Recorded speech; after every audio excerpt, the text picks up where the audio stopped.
మా అమ్మ ఇలా చేస్తుందని అస్సలు అనుకోలేదు. సండే కదా అని ఫ్రెండ్స్ తో బయటికి పోదామంటే అందరు కలిసి క్రికెట్ నెట్స్ కి పోదామని ప్లాన్ చేశారు. అక్కడికి వెళ్ళాక అందరూ ఫుల్ జోష్ లో బ్యాటింగ్ అండ్ బౌలింగ్ స్టార్ట్ చేశారు. నాకు బ్యాట్ ఇచ్చేసి ఆడు అంటున్నారు. నాకేమో అస్సలు రాదు. క్రికెట్ గురించి బేసిక్స్ కూడా తెలియదు నాకు. బాల్ వేస్తారు, దాన్ని బ్యాట్ తో కొడతారు, అదొక్క తెలుసు నాకు.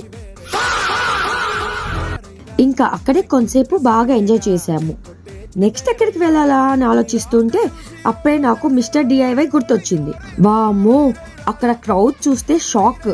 అసలు ఏముందిరా ఇక్కడ ఇంత హైప్ అనుకున్నా. బట్ వన్స్ లోపలికి వెళ్ళాక అర్థమైంది. ఏమేమి ఉన్నాయా అని అంతా ఒక రౌండ్ వేసాం. చాలా క్యూట్ యూజ్ఫుల్ ఐటమ్స్ చూసాం. నాకు నచ్చిన కొన్ని థింగ్స్ తీసుకున్నా.